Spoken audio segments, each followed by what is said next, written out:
Welcome back to the Paranorm Girl podcast. I am your host, Kristen. Today's guest is a producer, inventor, and wildlife researcher. His innovative approach to the mysteries of our world, natural phenomena, and technology has paved the way to some incredible discoveries. And thanks to his production of well-known visual and audio programs and his inclusion of science into the material, many have been greatly inspired and encouraged to take part and to dig deeper into the mystery of the Sasquatch phenomenon. It has also made my guest's name synonymous with the ever-expanding field of research and the ongoing pursuit for answers. Most well known for shows like MonsterQuest and documentaries like Sasquatch Legend Meets Science, he also runs Hangar One Publishing and the Untold Radio Network. Please enjoy my conversation with Doug Hajicek. My guest is Mr. Doug Hajicek. Thank you so much, Doug, for joining me today. Hey, how are you? I am well. You hear it in my voice. We talked about it pre-recording, but I'm sick today. But you know what? Having you here with me now, being able to talk with you, just makes me feel so much better already. Yeah, no, you are not alone. A lot of people are sick, and even my granddaughter was sick with some kind of grunge. Who knows? It's I have a feeling there's some more weird grunges heading our way in the near future. Yeah, they aren't pulling any punches. They just seem to be coming out of left field, and grunge is a good word for it. Well, when you have 300 biolabs all over working on enhancing viruses, yeah, what do you think's going to happen? It's just there's going to be accidents. Yeah. What do they say? That they work on the viruses to find the cure? Is that the Yes, play? that is the justification, and I get it. Some things happen. But there's no free lunch in life, eh? That is true. And you know what? You are a good example of no free lunch in life. You are quite the busy fellow. You have been doing this for decades. You do so much. I was going to tell you, because I do a little bit of prep work on my guests, and you, sir, are one hard man to nail down. You do everything. Yeah, I started out as a wildlife researcher, and then I thought, oh, how can I get somebody to pay for all this wildlife research I'm doing? I'm going to get involved in TV and let the TV stations pay for it. Mm-hmm. So that was my motivation for getting into the television business, and it came too easy. I thought, oh, this is going to be a year's battle. No. First day I tried, literally the next day I had a meeting with a head of a network, and they got the green light, and I'm like, what did I get myself into? And so now I got to produce these TV shows, and blah blah blah. One thing led to another. Next thing you know, I'm doing that for 8 years, and of course I had to sell the advertising, do the media kits. Write the scripts, edit, shoot. And so it was quite an endeavor, but then it led to, working for Animal Planet and doing a lot of bear research and having them fund a lot of really cool bear research, which was really cutting edge back in the day, where we were trying to film like an entire hibernation over the winter and then film the birth of the first wild black bears and on and on. I mean, all sorts of stuff I did. But, and then it led to me, because of that, going up to the Arctic to do wildlife research and coming upon footprints with 2 other people in the boat, right? And so we're up in the Arctic in the Northwest Territories after a 6-hour flight from a remote area into a more remote area. And then we were probably 20 miles from our camp, and out of the water were footprints coming out of the water onto a very beautiful sand beach. Up in the Arctic, it's almost like the Caribbean. You have these sand eskers and sand dunes. And in fact, those are the kind of places that if we do take a wheel plane, we land in the sand dunes. And it's quite a wild ride to do a landing up there. But in this case, we had taken a float plane, and I'll tell you why that's important. So we find these footprints. They're coming in the sand, and they're crystal clear. I mean, absolutely beautiful. And so we follow them up to the pea gravel before it transitions into the moss. You know, you've heard about I don't know if you've seen this thick moss that starts growing in northern Minnesota and goes all the way up into the Arctic. But it's thick and it's like sponge. And there, as it transitioned into the moss, there was a little stand of stunted trees, very small, like 7 foot tall, because it's kind of at the end of their range. So there's only a few trees up there. And so the footprints came right to a tree trunk. And there in the front of the tree trunk was a steep footprint. And right behind the tree trunk, about 4 feet away, was another footprint, deep, which meant it stepped over the tree. Okay, so you can imagine being a wildlife researcher, and I knew there weren't polar bear tracks. And I'm going, and then my buddy who was with me goes, "We need to leave now." That's the first words out of his mouth. "We just need to leave now." And I said, no. I said, "We got to keep following these things."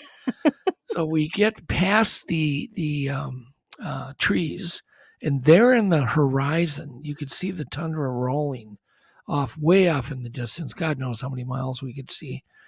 And there were those footprints you could see going off into the horizon. Whoa. And I went, okay, something made those footprints. This is not some hoax or a joke. And we're in the middle of nowhere. And so I came back home obsessed, literally obsessed for answers. Because I knew they were Bigfoot footprints. They had to be. They matched they were huge human-like footprints that probably, we were estimating 12, even to 1,500 pounds, maybe up even to a ton that this thing weighed, because like Rick was with, and he weighed over 300, excuse me, my voice. He weighed over 300 pounds, and he leaped off a rock, couldn't even dent the soil. Oh, wow. Wow. And then leaping off a rock, you figure he put down at least 800 pounds of force. Yeah. Couldn't even Wasn't dent as the soil. And these footprints were fresh, and it was kind of raining, light rain at the time, so the soil wasn't even dry. So to give you an example of how big this thing might have been, we don't know. We can only estimate. But it was interesting because I just interviewed Fred Soul, and he was describing a creature that was 13 foot tall that he had seen. And so when you get up into the Arctic, I think Bergman's rule kind of takes over, where the bigger body mass aids in survival. So animals just keep getting bigger and bigger and bigger as they go north. Like our white-tailed deer here are much bigger than they are in Texas. Right. So anyhow, so that changed my life. It was a paradigm changing moment for me. I get back, I got a hold of Peter Byrne right away. And he was, probably the most famous researcher back at that time. And this is about 1991. And then there was really not much I could do at that time. So eventually I'd heard about the BFRO. And I got a hold of them, and I got a hold of Matt Moneymaker. Got Matt on the phone, and he talked my ear off. He answered all my questions. He was just really amazing. And he flew up to see me because he knew I was a filmmaker. Because I'm like, Matt, I really want to do a science film, because all the stuff you're telling me I'd never heard of. Yeah. That like they're all over the U.S., probably all over the Arctic, anywhere there's woods, water, and hills, right? And or we have at least 2 of those things. And so I just wanted to get information out. And so I got obsessed with that. And then me and Matt pitched to all sorts of networks back in the day, Legend Meets Science. Everybody turned it down, like, who would be interested in that topic? And finally, John Ford at Discovery, my agent, ran into John Ford at Discovery and had pitched it to him. And he just looked at my agent and went, "I'll take it. Let's do it." And so that was the moment that literally everything after that was born because of John's open mind. And he was a very old school executive producer at Discovery. And he was basically, I think, responsible for that, the start of Discovery Channel. Mm-hmm. But anyhow, so we went on and we did that, and the rest is kind of history. And then I went on to pitch a TV series that no one's ever heard of. Did you know there was the first Bigfoot TV series ran about 2000? It was a series just on Bigfoot, but no one knows about it Huh. because it ran on the Outdoor Life Network Mm-hmm. Mm-hmm. out of Canada. And the show was called Mysterious Encounters. And so I did that show, but it allowed me to practice with all sorts of technology out in the field. We had tons of sponsors. It was the first time thermal cameras were ever used on television. We had drones. We had helium balloons with gimbals and thermal cams that cost 55 grand back in those days. We had to make there was no such thing as even camera traps at that point. We had to make our own because it didn't exist yet. There were these game trail cameras you put on trees that hunters use. They did not even exist yet. So we had to make our own. The backpacks that a lot of people saw in Finding Bigfoot was an invention of mine back for that show. That with the ones that show the person walking and out ahead of them, that those things were used in two different shows, Finding UFOs and Finding Bigfoot. And then eventually I started pitching a show about Gigantopithecus, which was one explanation for the Bigfoot mystery, right? Because if you think about it, there are no fossils of any modern animals in North America. Yep. We have no fossils of deer, buffalo, fox. I mean, any modern animal, nothing exists. But here we had fossils of a big giant ape that lived in Asia that could have easily walked over the land bridge that existed for that. So if you transport that creature, that giant 11-foot ape, into America or the North America, you might have, basically proof of a Bigfoot. Excuse me. So anyhow, I started pitching that. Nobody was interested. Then one day I was watching TV and there was a King Kong commercial that aired because Peter Jackson was coming out with a new King Kong movie. And I saw that and I went, oh, I have an idea. I'll name it The Real King Kong. Giganto, The Real King Kong. So I called my agent up that night and told him, I said, I'm going to redo the art.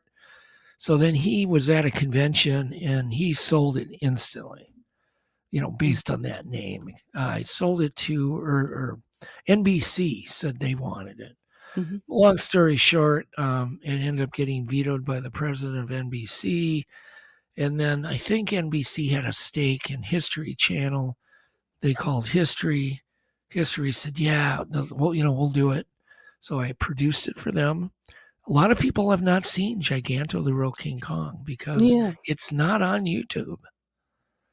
And it's not for sale anywhere, but it's one of my best documentaries I've ever done. Yeah, I know. I was trying to look for it. I wanted to watch it. I can send you a director's cut. Oh, I'll do that. I'll send you a director's cut. That would be amazing. Yeah, I'd love to see it. But it's weird because it's not, I don't know what happened with that show, but so the point was it broke records in the ratings. I believe it went 4 times over their highest ratings ever on History.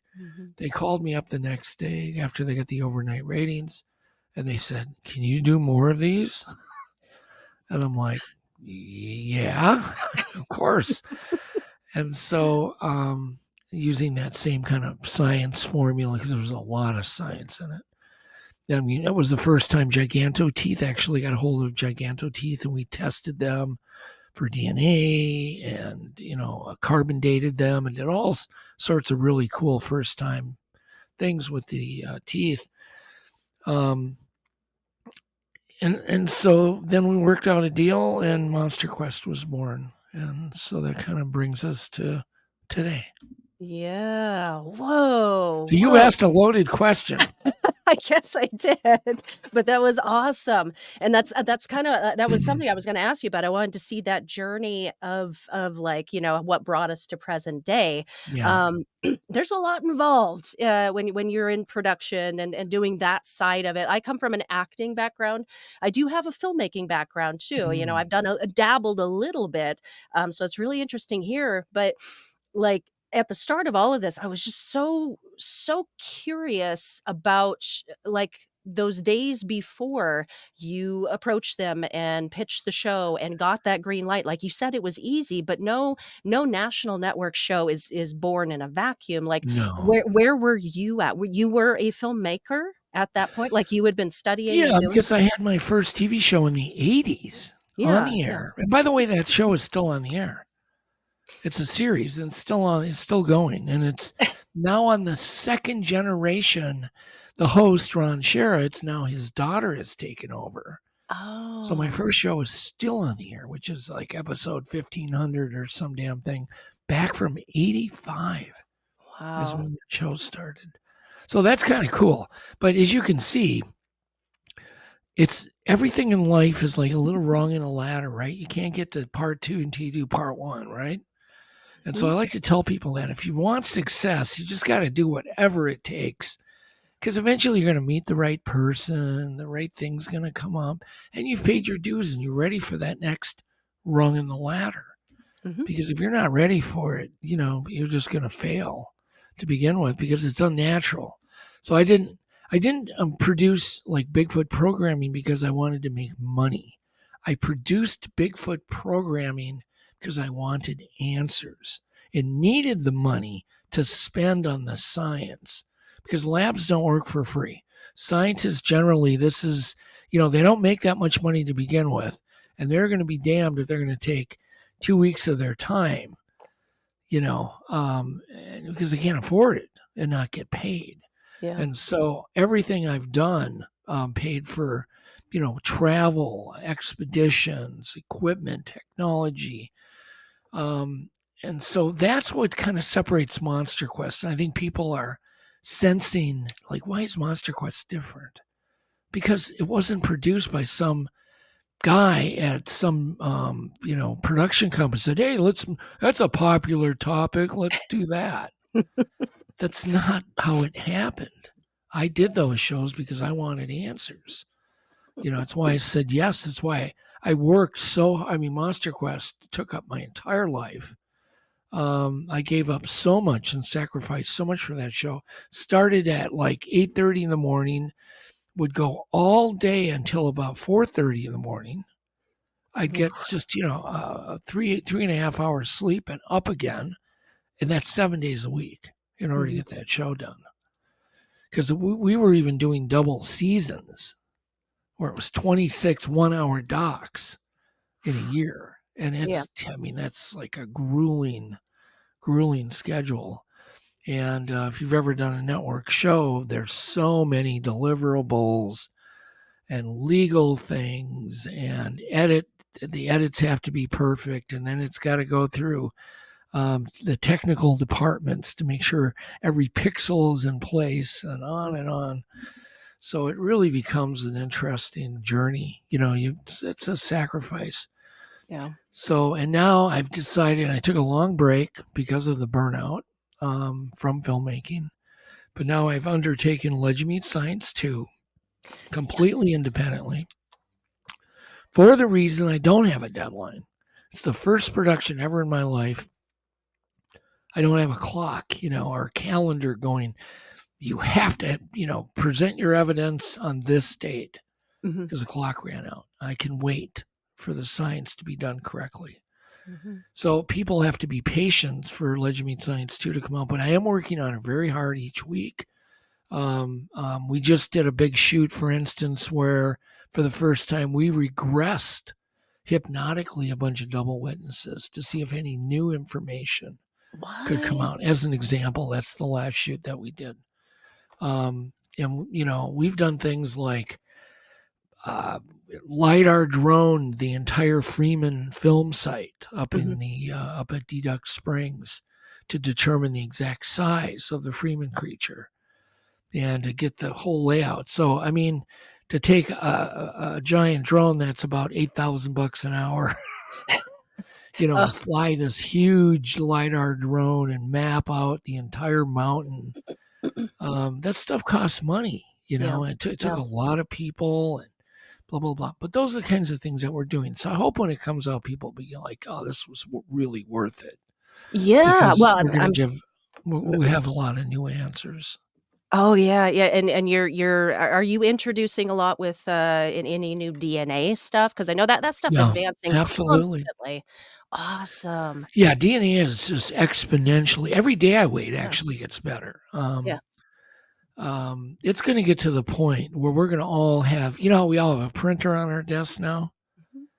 At some point within probably 10 years or less, we're all going to have a DNA machine on our desktop. No kidding. That's how cheap and it's getting better and better. And, everything's getting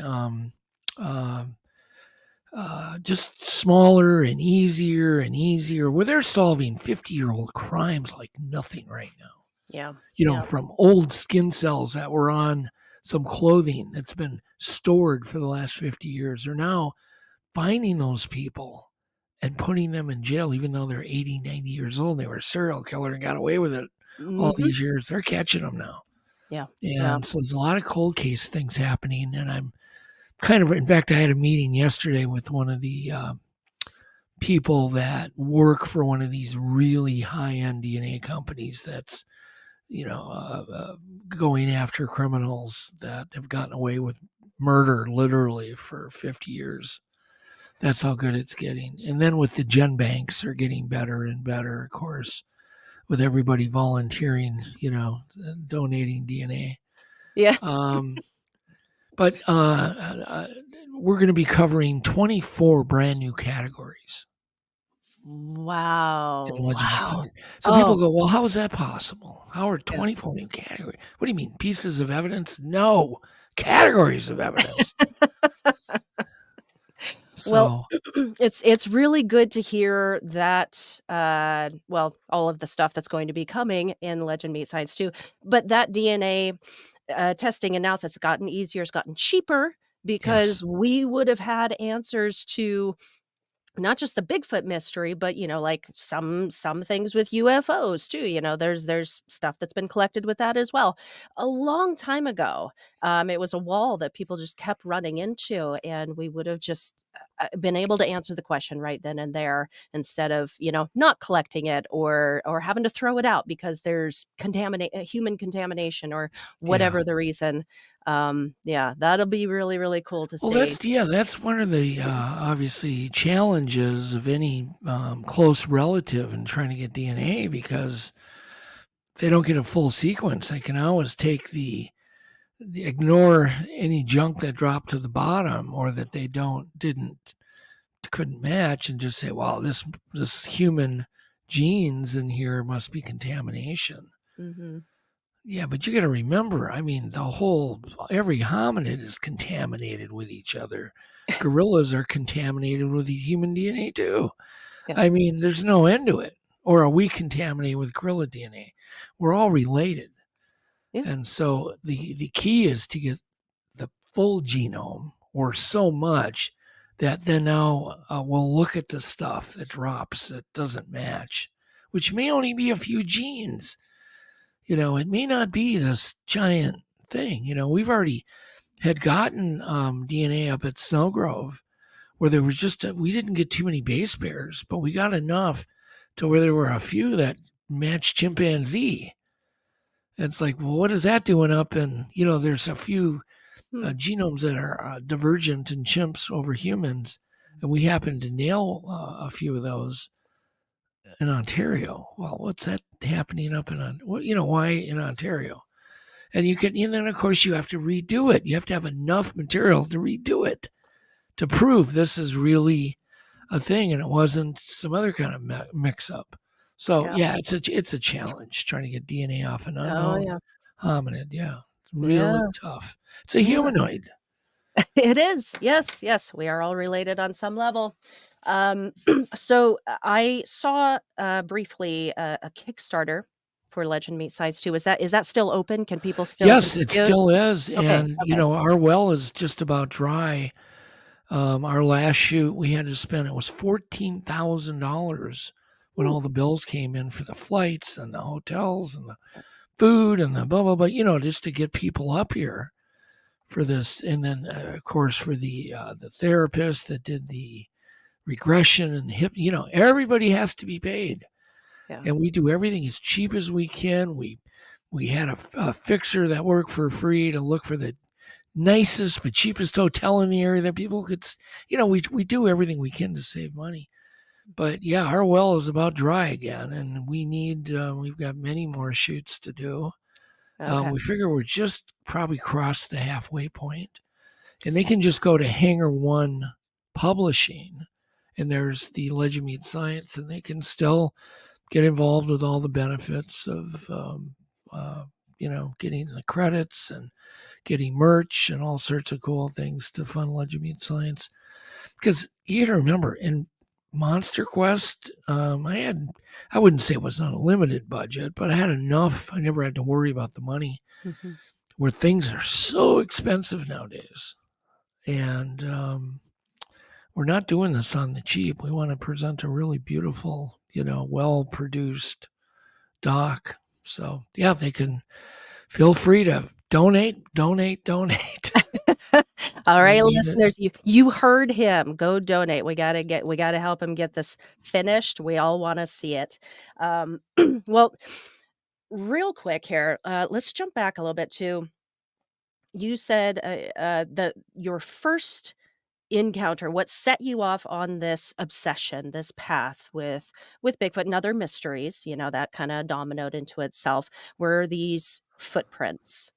Did you said, okay, that must be Bigfoot. So you were aware of Bigfoot at that time. Sure. What what were your beliefs leading up to that? What did you think of that? Well, that's a good question. Okay, it starts out. I'm in first grade,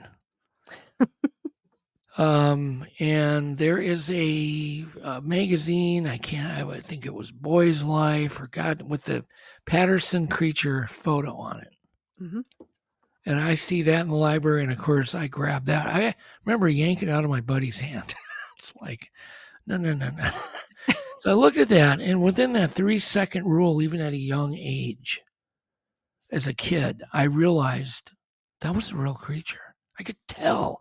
I grew up in an era of fakey monsters, you know, melodramas and shows like Lost in Space that had lots of money, but you could tell they were costumes. I looked at that and I went, "That's not a costume," even at a young age. Um, and so that I was interested in it. And I remember reading about Bob Gimlin and Roger, and just the whole thing just made sense. And then when I finally saw the film, and I went, "There's no way that's a suit." I could see muscles. Um, it's just when you see reality, it's reality, Hmm. and there was no doubt in my mind. And so they just kind of put it in that kind of category. But then when I was about 22, I was up hunting with my cousins and my uncle up in northern Minnesota. My uncle put me on a deer stand about a quarter mile away from anybody else's. It's still dark. And right when the sun was just barely, you just barely make out images, I hear chest beating, which I knew was not a grouse. It was loud. I could feel the reverberations in my body, and just this boom, boom, boom, boom, boom, boom. And I went, "What in the world?" And I remember just freezing on my deer stand. And then there was this horrible stench that came over me. It was so bad I had to cover my nose, my mouth. And then it went away as quick as it came. And I Hmm. went, I don't know if I really thought Bigfoot at that time, but when I went back to camp to meet for lunch, where everybody had to do a safety meeting and re-meet again, every single person in our hunting party had the same experience. So whatever it was made the rounds to every deer stand and did a little intimidation thing. And of course, years later, I realized where the area was. There's been numerous sightings. It's up by Orr, Minnesota. And in fact, me and my cousin were still just talking about it, even though that happened many years ago. And so that you just put that in your gray basket, it's just kind of sitting there. And so when I saw those footprints, I was kind of already prepared mentally, I guess. Okay. Yeah. Something about you that is abundantly clear to me, Doug, is you have this ability of noticing things that others don't. Seeing the thing that others are gonna Sure. look by, such as the footprints. Yeah. Other people might have seen those footprints clear as day and, maybe just not seen them or not noticed them or seen them and said, "Oh, that's cool. I'm gonna go get a sandwich," like just not, but you notice these things and then you're compelled to act on it, to do something about it. Right. Yeah, Um, that's true. I get called like I have attention deficit problems, but I don't think it's that. I think I just get really curious. When I was a kid, I drove my parents crazy. I remember just the first time I was taken to Lake Superior, which I ended up doing a ton of Lake Superior research as I got older. Seeing just a guy I'd never seen anybody fish before, and I was really little. I was probably 4 years old. And I still remember his minnow being reeled back to the shore, and I could see it just under the surface of the water, like an inch under the water. And I said to my dad, I go, "Oh, does he got one? Does he have one?" Because I saw his bait. My dad laughed. He goes, "No, that's his bait." And I went, "Bait? What?" It's just, even at a young age, I was just like asking him all these questions about fishing. And of course, now I do a lot of fishing. I've done a lot of trophy fishing all over the world. But I started doing research. I wanted answers of what's below Lake Superior. What mhm. goes on when no one's around? What happens at the bottom of Lake Superior in this beautiful gin clear lake? No one had ever done any, like, put cameras at the bottom. And so I built the Benthic Explorer, which was the world's first certainly underwater webcam. But I also had a lot of scientific experiments on it. I was really curious about the pull of the moon on freshwater lakes, Mhm. how that, if that affects the oceans, it must affect freshwater lakes. And I'd heard it was called sage, but I wanted to see it. I wanted to how can I visualize? How can I see this tide? I want to see it somehow. How can I do it? So I invented this rod with these floating tubes of plastic. And all I had to do was put a camera on it so I could watch these tubes lock into a position. I put a gauge on it. So now I could see these tubes, between this type of moon, whatever, and everything goes. The water is all getting sucked, in an easterly direction for 4 hours. And then, so we could track visually all of the seiche. Had never been done, never been seen. And I'm like, well, why doesn't anybody know any of these things? It's not that difficult. Yeah, yeah. So I've always been amazed during my whole life of how many answers there are not. Mhm. And so anybody listening to this now, in the future, if you're a kid, oh my God, there is just jillions and jillions of questions that you can even get answers to with very little money. And even at a young age, you can be a citizen scientist. There's so many things we don't know anything about.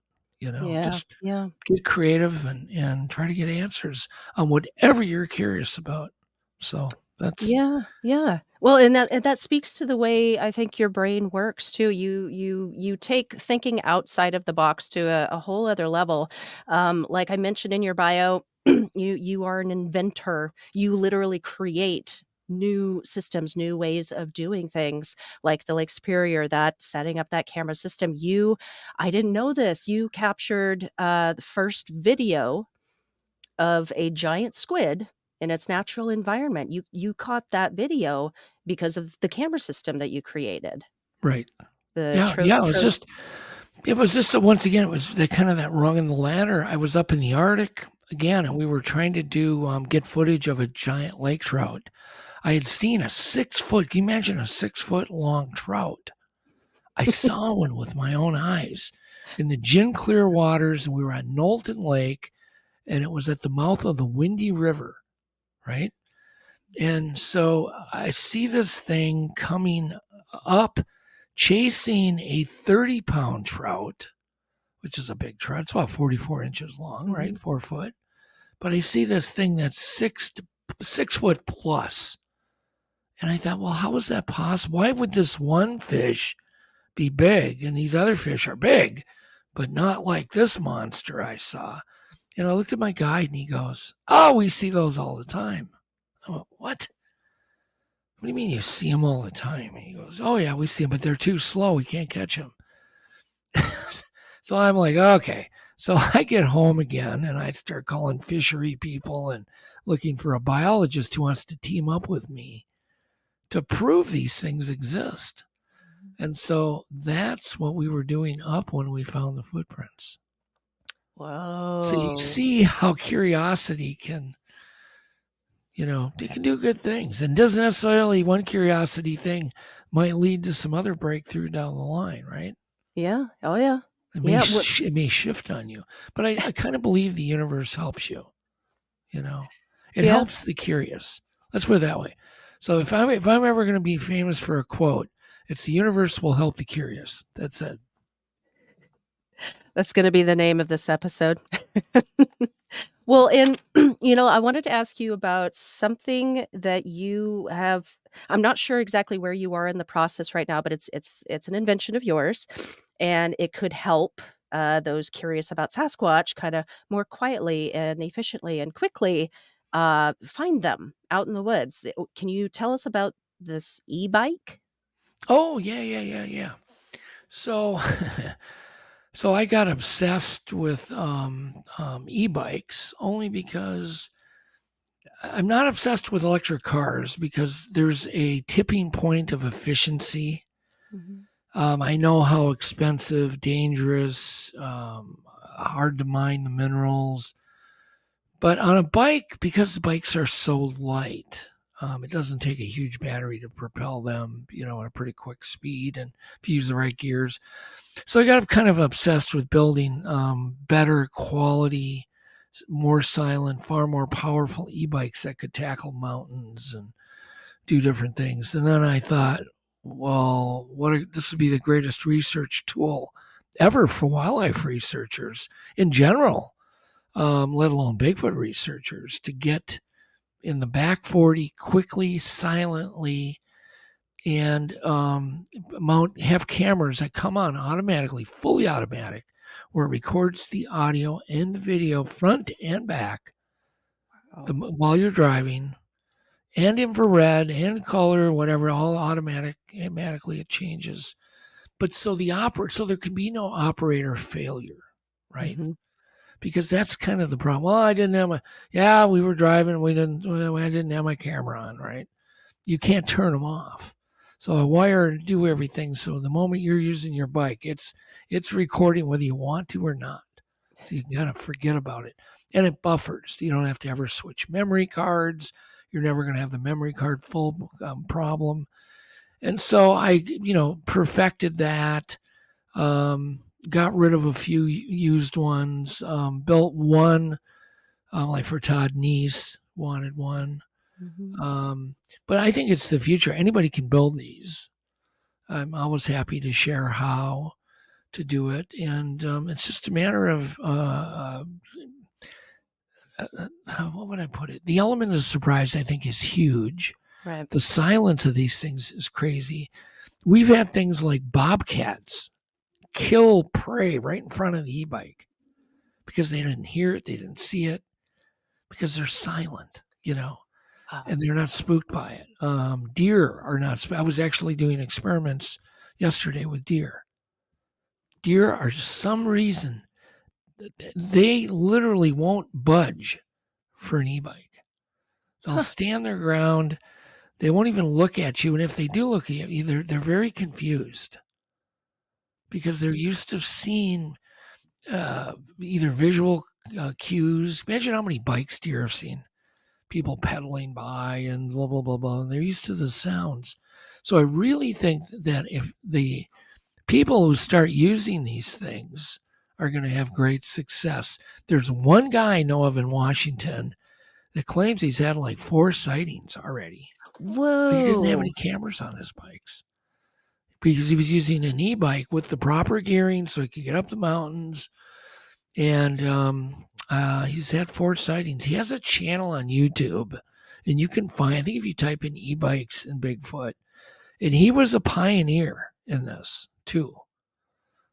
I found his channel long after I had already gone down that road. Mm-hmm. But it's, he was doing the same thing, but he's claiming this is the way to go because, and he tells stories of these amazing encounters that he's had.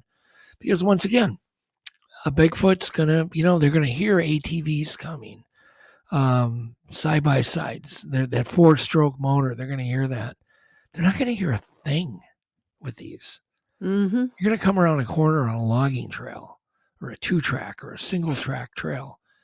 They're going to be standing there, and you're going to be recording. If you take the time to put these cameras, it's like another $150 to do it.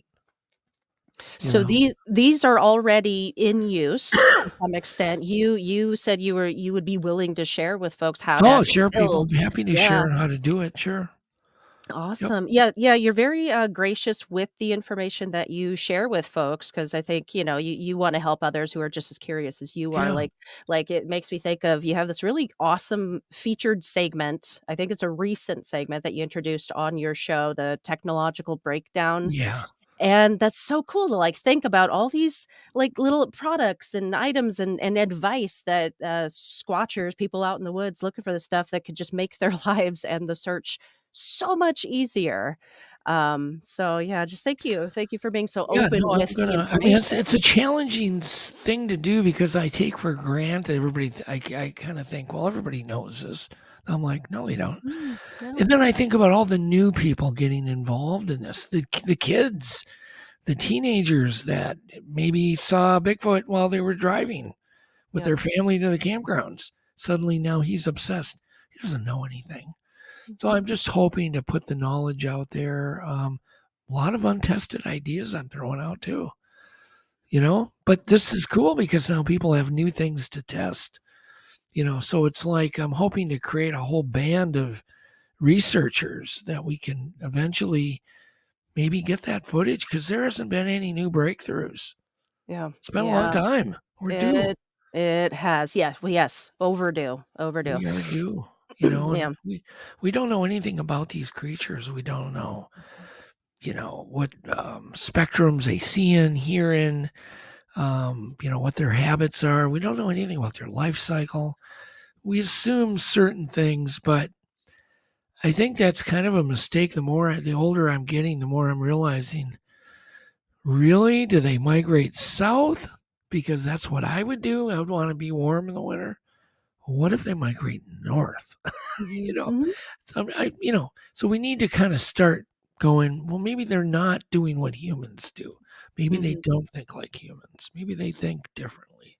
Yeah, So, yeah, yeah, but it's yeah, we can only speculate at this right, point because exactly. you're right, there are no recent major breakthroughs, and, the evidence, it can only go so far, but like we were talking about earlier, there's massive advancements with even just something like just the DNA aspect of evidence, and an analyzing and testing that, I guess I wonder, do you think with those advancements, newer evidence coming out all the time, do you think we will ever prove its existence without a body? Yeah, I think that we can maybe just stop short of that, but it would be so good where it would raise the bar so high Mhm. that scientists at that point would get the funding to put it to bed. Does that make sense? Yeah, yeah. So I think that at some point, the bar is just going to get raised enough. Like right now, I'm a member of Zoobook. And that reminds me, I missed my last meeting. Um, Sorry, Amy Boo. I just, oh, geez. But it's a group of scientists, researchers that can get together, exchange ideas Hmm. anonymously. And that is, I think there's probably like 40 scientists now. Wow. Wow. But they're not willing to go public because, yeah, they had an encounter too. Scientists, believe it or not, have encounters too. Police have encounters. Game wardens have encounters. Blah, blah, blah. But it doesn't mean they want to come public. It just gives them a safe spot to exchange information, get information. But like in Let You Meet Science, I don't want to brag, but I think I've got some people that come forward, for the show. And that's kind of anytime you get a new scientist come forward and just say, okay, I don't care anymore. That's a big deal. Yeah, yeah. It's a It's a big deal. huge, huge deal. Yeah, because they, So, they they just add that level of legitimacy, well, validity. if Like they that we. can, as a general rule, a private citizen can't get the $5 million grant Mhm. to do anything, Yeah. which is why I turned to TV for my funding because I knew the Yeah. government wasn't going to help me. Hmm. So that's why I turned to television. So, Yeah. but I really encourage people to, just who are interested in this topic to do whatever they can and just do different things. Don't keep just doing the same old, crazy things that everybody else does. Try to think out Hmm. of the box. Yeah. Try something different. All right, Doug. Well, our hour is going to slip away from us here. So before we close it out, I really wanted to ask you because you're such an amazing storyteller, and it was suggested to me that I had to ask you about an Alaskan encounter. If Oh, that that was rings a bell. the story I told in the beginning, which wasn't Okay. everybody thinks it's in Alaska. It's Northwest Territories. Okay. It's actually even farther north than Alaska. It's way up on the border. So if you go across the border from the U.S. into Canada, you get into like Manitoba or Ontario. It's above that whole province, up Okay. in the roadless tundra no man's land up in the Arctic. So that's where I was, and that's the story I told you about the footprints. So Okay. that's what they were Okay. referring to. Okay, that's Done. okay. I got one backup story request to give you, because you don't just talk about Bigfoot. That is not the only mystery that you are involved with, interested in. And you mentioned prior to recording, and I think this is how we will close this episode out, and then I'll ask folks, where you want to send folks online. Uh, you mentioned you had a ghost story. Oh I would love yeah, to hear it. absolutely. Actually, I've got two. One is really quick but really scary, and it still gives me chills. Middle of the night, 2 in the morning, I hear running up our hallway upstairs. Bum bum, like kids running, like just And I'm picturing in my mind my two daughters, getting goofy on the weekend, playing tag, whatever. Kids are when they have sleepovers or whatever. Mhm. So I'm hearing this running up and down the hallway, and I'm thinking, what are they doing up? And then I hear a big boom, boom, boom, boom, boom on my door. And I'm like, well, is that why are they pounding? Why are my daughters pounding on the door? And so I get up, put my robe on, and open the door, and there's nothing in the hallway. And then, but before the pound on my door, I heard pounding on other doors. So now at this point, I was kind of getting a little mad. As a parent, I'm like, what in the world is going on? So I start walking down the hall, and I walk to the end, and Dakota's sound asleep. Go into AJ's room, and she's sitting up just shaking, crying. And I'm like, what? She goes, there was something, like dark in her room that had just walked by. And I'm like, I said, did you hear all the ruckus and the pounding on the door? She's like, yes. And I said, that wasn't you pounding on my door. She says, no, I haven't, she hadn't gotten out of bed. And then that was the end of it. We've never had an incident like that again. So you wonder, Hmm. what was that all about? Mm-hmm. You know, Yeah. why does that, why does one enter that paranormal realm for that one evening? And then thank God it It goes away. No, it is odd just to be a one-off. A lot of folks will tell a similar kind of story with the wall wrappings or the jumping around, the running up and down, but it seems more like what's the word? Where it just repeats. It's like on a loop, you know? Mhm. Not like that. Like, that seems more intelligent to me. That is It spooky. was really, yeah. And you also wonder, was it some kind of glitch from a time gone by of my kids doing that?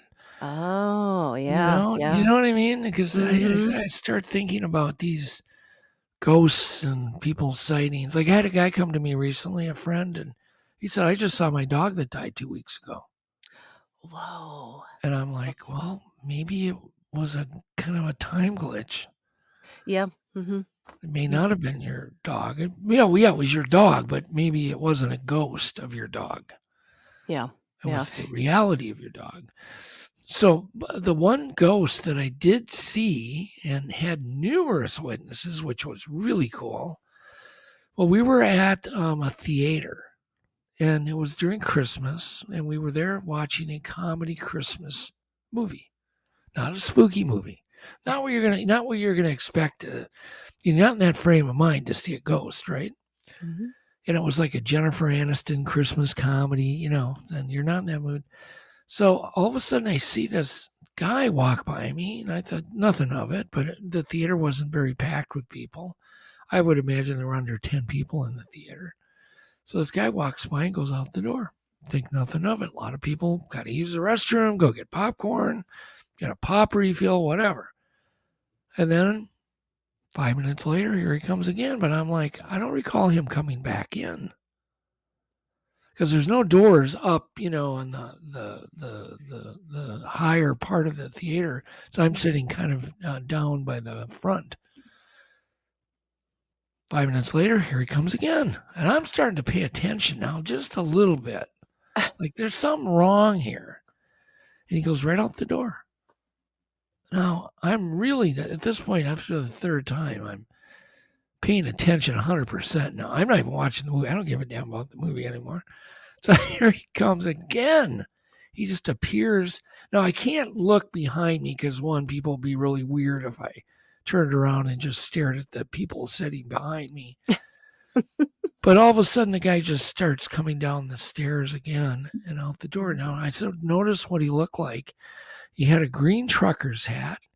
He had sunglasses on, aviator sunglasses on, and he had a Norwest Bank deposit bag in his hand. And I knew that was the Norwest Bank deposit bag because I used to bank with Norwest back many years ago. And my deposit bag was this green zipper bag and it had the Norwest Bank logo on it. And I could see that logo on that bag. And the other weird thing is the guy had a smirk on his face because I caught him a couple times as I looked as he was coming down the stairs before he would go out. So he does this about 50 times in this theater. What? And we're all, of course, I think everybody now is watching this. Yvette's watching. We're all just like, what? So the movie, I cannot wait for this movie because I'm really want to get like what's going to happen. So the Yeah. movie gets over. I get out in the aisle, let Yvette out. And the guy, I turn around, I can feel this weird feeling, and I turn around, and there he is smirking at me. He's got this smirk on his face, and he's got those glasses on and the trucker hat, and it's that netted kind of just very old 70s hat. Yeah. And he's not an old guy, but he's just a smirk is just really weird. So we get out the door, and I kind of pull Yvette's side to let him out ahead of, to let him pass us. And so he does that. And the two ticket takers, or the ushers, they look at me and they go, "What's with that guy?" And I went, "Just don't take your eyes off him because now this has got to resolve." And the weird thing is that theater's got a curved wall. So if something walks along the wall, they either have to exit out because you can then either go into the concession area or leave. Mhm. So we're watching, and we're watching the concession area, and we're watching, and then he walks around the curve, goes out of sight behind the curve, and we're all watching the exit and the concession, and he's gone. So four of us watched, and we made sure there was, he's not there, he's not there. He disappeared. It freaked everybody out. So Mm. that was my one ghost experience. Why, when, and why there, I have no idea. But it was kind of a fun, Yeah, yeah, thing yeah. because it's still a great mystery. But you talk about a pattern over and Hmm. over. Did he die? On his way to the bank? Well, yeah, and for him to repeat that same maneuver over and over again, same Over. facial expression, but you said something there, before you summed up the story where he smirked at you. Was he Yeah. smirking at you? He Well, could. I just looked him right in the eye. He had sunglasses on, but I turned around and looked, and he just had this smirk, this Oh, Cheshire cat smirk. This. ugh, It was really icky. Yeah, and I could feel it. I mean, yeah, I just could feel the guy. But then later on, I'm like, well, was that like a time glitch of some sort, or our right. ghost just time? Really made me question. And I've never done ghost research ever. That's one topic I've never done any. Mhm. Never gone on one of those research trips. I've been invited on many. Never done one. I don't need to. Oh, man, I think a lot of people would love to get the Doug Hajicek treatment Well, on ghost research. maybe someday. But that was really interesting. I have to admit. I don't know. I Yeah. can't come up with any other explanation. So that's my story, and I'm going to stick to it. One of the big mysteries of our universe, it's just I think you're right, thinking down the line of, like, time glitches or glitches in the matrix, anything like that, or that even the living can contribute to what we perceive as a glitch, a glitch in the matrix, kinda like we can I think we're affecting our environments more than we think at this point, and that includes people who have passed on as well. I don't know, Well, there's a lot of. well, think about all of the radio signals we're beaming into our atmosphere now. That's Mhm, got to affect time. It absolutely. has Yeah. to. All these frequencies, and so many of them from so many people. That alone, and then the things they're doing now, molecular testing with all these atomic experiments looking for the God particle and this and that and all these things they're doing all over the world. And that kind of, makes you wonder, are they opening little temporary windows and doors or permanent ones? That just Yeah, makes you think. We'll never know. But there seems to be a lot of weird, activity that, people are seeing in our skies and mhm, seeing yeah. in our homes and our houses, and none of us talk, so we don't know really what's going on at our neighbor's house, right? Yeah, yeah, and it seems to be getting weirder all the time, It just does. exponentially as we move forward. Alright, that was awesome. I love that we're gonna end on that story. I love that. We are at the hour, so I want to ask you, where would you like to send my listeners online to learn more, to follow you? Where do you wanna send them? Well, certainly love people to check out the Untold Radio Network on YouTube or anywhere podcasts are found. I personally do a show every Wednesday at 7 o'clock Central, 8 o'clock Eastern, and I do a tech breakdown in each show. You can check out Untold Radio AM on YouTube, but you can check out Hanger One Publishing because our books are different. We have audio and video in our print books, kind of Harry Potter like. Um, and it's the first change that's ever happened in publishing in hundreds of years, is what we're doing with our books. And so it's worth maybe checking out our IBT technology, and we're having a blast doing all this and getting cool info to people out. And I guess that would be it. People can get a hold of me on Facebook. All right. And to close out our episode, would you like to leave us with any final thoughts, words of wisdom, or a piece of advice?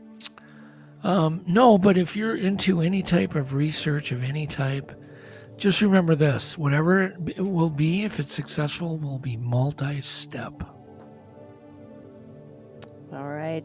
Producer, researcher, inventor, innovator, Doug Hajicek, thank you so much for joining me today. Thanks, Kristen. Thank you so much, Doug, for taking the time to join me on the show and share your knowledge and thoughts with my audience. It was incredible getting to speak with you. Listeners, please check out the links in the show notes to learn more and to follow my guest. And please consider kicking in for that Kickstarter. Legend Meets Science was outstanding. I don't need to tell you that. You already know it. You saw it. So we've got to help get Legend Meets Science 2 out into the world. Not just because I personally desperately want to see it, but the world needs this kind of information. Needs it. It's a necessity. If you enjoyed hearing from Doug today, got a hankering for more, you can, of course, as well you should, go check out his show, Untold Radio AM. He streams live every week, has amazing guests. His son does it with him. It's excellent. Go give it a watch and a listen. But if you would like to hear more from my chat with Doug, there is more to be heard. Following our conversation, Doug joined me backstage and told me a wild story about an interaction he and his wife had with a creature. It wasn't Bigfoot. I'm not giving anything else away, but it was wild. If you would like to catch that and the rest of my backstage guest chat collection, run, don't walk to patreon.com/ParanormGirlPod. I got tiers from $1 to $10. You can enjoy exclusive content and early access to all episodes and feel proud to support a show that you adore. Another way to support the show is by following @ParanormGirlPod on social and subscribing to the PGP YouTube channel. For my audience viewing this one on YouTube, there's an Easter egg in the credits for you. Keep your eyes peeled. Finally, I would like to give a heartfelt thank you to one of my patrons and a friend I somehow made in all of this Bigfoot chaos. He has been so incredibly supportive this season. He's always quick to help whenever it's needed, whatever it is. And he also helped me out with today's show in a big, big way. Thank you so much, Dwayne. I appreciate you. That is going to do it. Tune in next week to catch the final deep dive into Sasquatch, to be followed by the season 6 finale. Almost there, you guys. I'll see you back here on Tuesday. Stay safe, keep the nightlight on, and sleep with one eye open.